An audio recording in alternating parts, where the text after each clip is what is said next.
And now, the Lowe Post. Welcome to a joint Lowe Post Hoop Collective with Brian Windhorst podcast after game one of the NBA Finals. No, this was not the NBA Finals. This was just game one of the NBA season, excluding the Toronto Raptors, defending champion Toronto Raptors ring celebration. In Staples Center, the Clippers beat the Lakers by some score that I 10. already They beat forgot. them by 10. A strange game, a clunky game. Why was it strange? Well, it's a little clunky. The Lakers offense, I think the biggest takeaway will be it looked a little clunky, right? Don't you think? Like you already can hear people saying, why didn't LeBron and AD run more pick and roll? So many post ups for AD. That's going to be the story, I think. Can a game be considered valid if Alex Caruso does not play in it for the Lakers? I found that confusing. I mean, honestly. forget it. Well, he has a bone bruise, but I felt like LeBron was almost like a quarterback who has a favorite receiver. He was so laser focused on Anthony Davis. I don't know if the stats. What's the specialty stats? I'm on East Coast time. What's the spectrum? Not spectrum. Second spectrum. Did they track how many passes? Probably. LeBron targets? Because I feel like he threw Anthony Davis probably 20 to 30 passes tonight, and he probably wanted to throw him a lot more. And I'm sure that's partially the game plan, but I think it just really cements home to me he really wants Anthony Davis to be the hub of the offense, and he may be willing to have some clunkers early on to establish Anthony Davis in that role. Well, part of it, I think, is symptomatic of they don't quite know what to do when Anthony Davis is at the 4 and Dwight and JaVale are on the floor. Because if they run pick and roll, it's a little easier to switch LeBron AD pick and rolls, and there's someone in the dunker spot all the time. And so they sort of compromise by saying, all right, we'll just give him the ball on the post because that way he can finish before the help comes from that guy in the dunker spot, or we'll figure something else out. It was a weird, and then when LeBron was off the floor and AD was on the floor, which is when they made their big run in the third quarter and Danny Green went crazy. But a lot of that was just AD in the post again because they don't have any playmaking guards that can get him loose in the pick and roll. Stops. They were getting stops in that run. That's true. I thought just in general, LeBron looked like a player who hadn't played a real game in a long time. I don't necessarily think it was rusty. I think his instincts were a little bit off. I thought there were times when he could have attacked and didn't. I thought there were times when I thought he would finish and he didn't. He did have that power dunk, which showed that his health. And he had a rumbling, spinning bully layup late in the game, but then he had another one of those that he missed at point blank range, and then he got stripped on the next possession. You're like, ooh, it's interesting. Yeah, he was fine tonight. He wasn't great. I did like that the Lakers hit 13 threes. 13 of 33. They didn't hit 13 threes that often last year, although Danny Green had probably will be his best shooting night of the season. He made a couple off the dribble jumpers too. Danny Green was getting a little frisky out there. He was terrific. Danny Green's a good basketball player. He's just a really good winning basketball player. I think the Lakers are going to win a lot of games. I think that I keep saying I think they're a player and a half short, and I don't know where they get that player and a half. They really, really need Andre Iguodala. I think the Clippers are fantastic. Well, you could see the need for another playmaker, right? I mean, that's part of why Anthony Davis had to do so much work. And by the way, it didn't look pretty, and everyone's going to criticize it. Anthony Davis had 25 points on 21 field goal attempts. It's not great, but 14 free throws is very nice. 5 assists is very nice. He missed a lot of free throws. I don't think that was the problem. And you also, if LeBron is just not going to guard people, you saw them use Anthony Davis on Kawhi late in the game, which was interesting. But when Danny Green was not on Kawhi, the idea that Kentavious Caldwell-Pope can handle these kind of matchups is over after one game. Well, KCP on Kawhi, it might as well have been me. Well, that's unfair. I mean, there's not that many questions. They talked it up privately and I don't know how much publicly, but they said, we're going to try him on these kind of assignments. Well, they tried and it's not going to work. Well, when they went on that 15-0 run to tie the game, LeBron was not in the game, and I'd have to go back and watch the film. But they were playing good defense in that spot. I wrote a story today. It was on ESPN about how if the Lakers are going to play like this, where they're going to play with traditional centers, and I know that they may not do that in a playoff setting, but if they're going to do it during the regular season, and they're going to play big, and they're going to drop their guys on pick and rolls. A couple times tonight, by the way, Lou Williams would come off screens, Dwight or JaVale would be in drop, and he would just pull up from 16 feet and hit it. If they're going to play that way, it really puts a lot of pressure on the forwards to scramble on defense. And that's a lot of pressure on LeBron, and I don't know, I don't know if he can do it. And maybe you can make the case that he shouldn't be doing it, during the regular season. But that's the strategy that Frank Vogel's playing. Well, and a guy that I'm interested to see what he can give them on defense that didn't play tonight and we haven't mentioned is Kuzma. No one thinks of Kuzma as a defensive player. He has not been a defensive player, but he is going to have to contribute some of those minutes guarding these bigger wing types that they're going to run into. He's got really good size, and so what I think is going to happen a lot is because they're not going to switch, at least Vogel doesn't want to switch. The guy will come off, the center will step up, which those guys are terrific. JaVale and Dwight should be able to defend in that spot. But then this floor is going to be stretched. And so the forward position, the forwards who are playing sort of below the free throw line are going to have to come and help the center, help the helper, and then they're going to have to recover out to the corners. But see, the whole point of playing that way is that you don't have to rotate so much. That's ideally you drop your centers back like that, like Gobert in Utah, but so everyone else can stay home. Switch. So that you can pressure the either you can go over a screen and pressure the perimeter. Right, but I'm saying the guys that are on the shooters should be able to stay home. If you're going to play Dwight at the rim, your guys on the wing shooters should be able to stay home because Dwight's at the rim. You should be able to play 2-on-2. All right. That's the goal instead of 3-on-2. Right. Do you want to know who played? Guess who played the most minutes in the game tonight? Montrez? Yes. Yeah. On one guess, you got it. 38 minutes for Montrezl Harrell. I thought Lou and Montrez tonight, the Lakers got up about 9 or 10 early on, and when they brought in those two guys off the bench, they ran a couple of pick and rolls for baskets, and it was like everybody calmed down. Harrell changed the game with his energy rolling to the basket. He had 4 assists, which is a lot for him. It's a lot for any center, but it's a lot for him. Mostly kicking out on the roll. They make $14 million combined. Huh? Yeah, I know. It's amazing. Mo Harkless makes $11 million. And Harrell is one of the guys who watched what happened yesterday with all the extensions. Is like, oh, baby. Yeah. The thing about him, the reason he's so valuable, I think, is because he can guard any small ball, just about any small ball center. You lose nothing with him as guarding the small ball center. Well, so here's what I would be very encouraged by tonight if I were the Clippers, other than Kawhi going nuts for a stretch in the game. A, you won without Paul George. B, Harrell, we just talked about, 17 points plus 15. JaMychal Green attempts 7 threes in 19 minutes and makes 4 of them. Maurice Harkless, 10 points in 29 minutes. Plays really good defense. Poked the ball away from AD under the rim on a switch. And that kind of switch, so they have a question. Who are they going to start when Paul George comes back? And the debate is going to be, do you go big and go like Beverly, George, Kawhi, JaMychal Green, or Maurice Harkless, and then a center? Or do you go small and put Shamet and Kawhi plays the 4? I think the Clippers want to go big and will go big. And if Harkless and Green can give them the kind of minutes they gave them tonight, and they can switch, particularly like Harkless did tonight, Beverly, Kawhi, George, Harkless, and a center is just going to, if it's Harrell, it's even more switchable. That is going to be such a pain in the ass to score against. I'm already sweating. And then they will have arguably the best bench in the league. And the bench killed the Lakers today. Now, and if they move, Shamet comes off the bench, that even gives more firepower off the bench. Yeah, Shamet, my guess is that Shamet comes off the bench and they end up starting that bigger lineup. And Harkless ends up, if he can give them something, and he's just not one of those guys you can trust for a full season, right? He's going to have troughs of lack of productivity, whereas his motor, Portland would tell you they had to kind of kick him in the ass every once in a while to get him to play.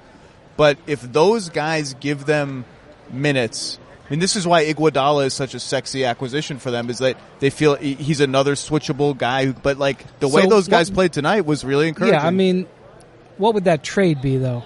I think that's a buyout. But they could trade. They have pieces.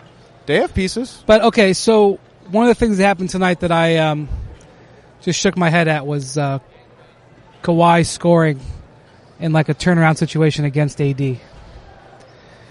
Kawhi, I don't know if he's quite at Dirk level, but because he can hold the ball so high above his head and have a launch angle that's so high, you could almost not bother him. And I don't know if is that wrist strength? Is it forearm strength that he can hold the ball that high, but then also get so much torque to launch the ball? I mean, it's a simple play. It's a simple move, but it's just devastating. Well, I don't know anyone in the league that goes from sort of like hunched over, shoulders down, shoulders in your chest driving to straight up and down like he's on a pogo stick. Yeah. As the defender just keeps falling backwards because Kawhi is so strong. Yeah, he's a monster. He was as advertised. He had a couple spectacular defensive plays. 6 turnovers wasn't great, but the Clippers looked good. The Lakers, they're going to get hammered based on this performance, and it will be an overreaction. But it wasn't. It was a little clunky. Am I just inside my own bubble? Like, did people think that the Lakers were going to win by a lot of points tonight? No, but I think people thought without Paul George playing, the Lakers should be favored to win the game. I don't know what the Vegas line was, but Lakers favored by 3.5. I don't think you can I don't think you can ever look at a Vegas line when it comes to the Lakers because it's so weighted on the Laker fan betting it. What did you think of how did the Clippers played about the Lakers played about the last 8 minutes of the game and the last 3.5 minutes of the first half with AD at center? How do you think that looked? Well, I think that's the way they should play. I think they need an extra. I think they're going to need an extra, some sort of perimeter player out there. I think that's where they're better. But they also had. Well, we should mention another guy who didn't play tonight was Rajon Rondo. Well, how helpful he is playing next to LeBron is TBD. He will be very helpful, I think. Or Caruso would be one of them, playing the minutes when LeBron is not playing. Too many Quinn Cook minutes tonight. Yeah. But in that late second quarter run when AD played center was maybe the only time in the game when LeBron and AD got in a little bit of a rhythm running pick and roll. They got a bunch of switches, and AD just went down into the post against Harkless and other guys and just roasted them. And ones, fouls. He lived at the foul line. It's like, this is just going to be, everyone wants to, there has been a lot made of AD not wanting to play center and how the Lakers are going to navigate that problem. Some people would say too much has been made about that. I don't think too much has been made about that. I think that's going to be a big story the whole season. Also, there was a stretch in the first half. I don't think he did in the second half where Frank Vogel took both AD and LeBron off the floor at the same time. Yeah, that's not going to happen a lot. Yeah, I think that'll get smoothed out. Ultimately, if you're a Laker fan, what you've got to be saying is this. No Kyle Kuzma, and LeBron's going to play better than this. LeBron will play better. If you're a Clippers fan tonight, you're saying, oh my God, cancel all plans for May and June. Right? That's what you're saying if you're these two teams. May? How about June? I just said May and June. Oh, May and June. Yeah. Can I give you a couple of fun bloopers for the night? Yeah. Landry Shamet, bless his heart, got the ball in half court in transition with LeBron bearing down on him and thought, you know what? Yeah, that was a bad decision. He thought, maybe LeBron's almost 35, a lot of minutes. Where Andre Iguodala failed, I, Landry Shamet, am going for it. And it did not work out for him. Okay. All right, we on the way. Can I give you my second nice blooper? Paul George just walked by us. He wore a tuxedo tonight. He's not going to come on the podcast, I don't think. Can I give you my second blooper? By the way, he was wearing a bow tie tonight. I saw. And Steve Ballmer was wearing a shirt that where the elbow was torn out. Okay. How do you? That's cool. How do you? That's really cool. How about this? Come on, sell it. How do you tear your elbow out? Probably by doing stuff like pumping your fist and saying that's cool, really exuberantly. He does like pump his fist up and down, but like I would think he'd be ripping out his shirt tail or like popping a button. How do you tear your elbow? Is it possible that he was wearing a shirt that was so old that it was just weak at the elbow that it tore? I hope so. Because if you're going to go by bloopers, the Steve Ballmer torn elbow. I have to go see it. I did not notice. And by the way, it was not a small hole. His whole elbow was sticking out of it.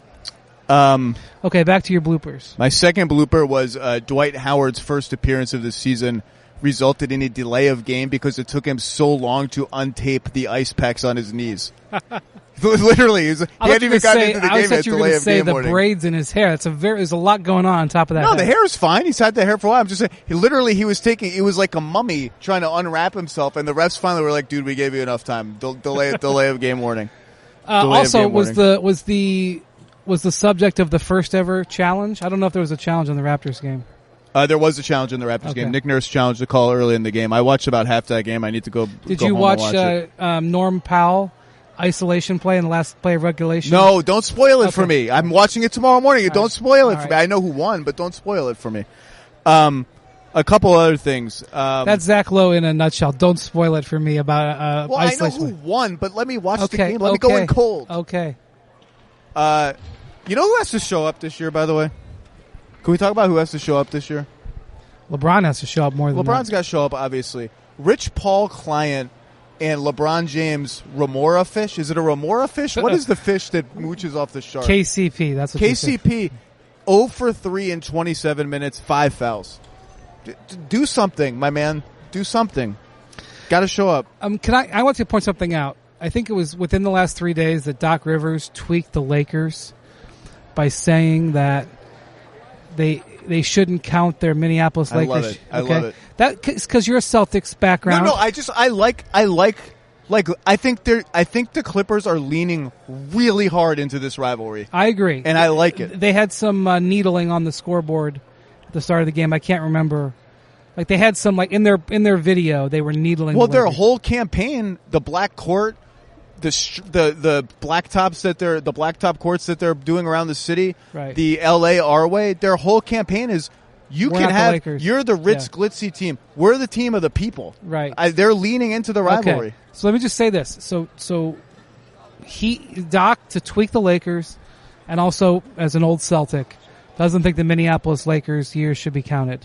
But on this court, we have the Clippers celebrating 50 years of franchise, which means they're taking the Buffalo years. Wow, that's all I have to say. So you're pointing out just calling pointing out hypocrisy. Some hypocrisy. As long as we're talking about what's on the court, TNT tonight was superimposing the shot clock in the free throw circle. You didn't watch the game. You were out. I was up here. I was sitting right next to the entire Clippers front office, which was delightful.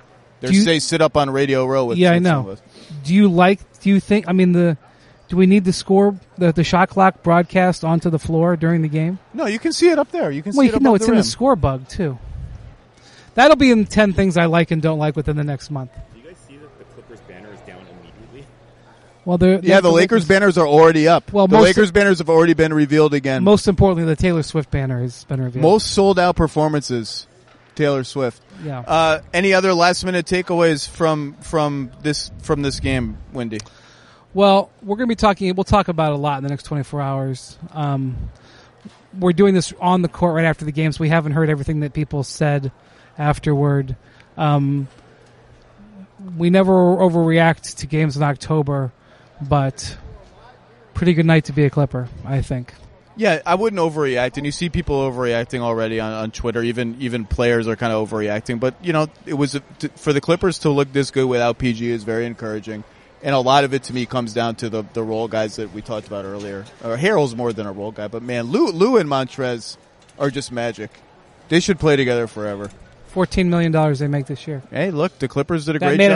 That made it happen. Those guys being able to. The Lakers had to built a powerful team, but they had to clear the decks to do it. The Clippers didn't have to clear the decks. This is really fun.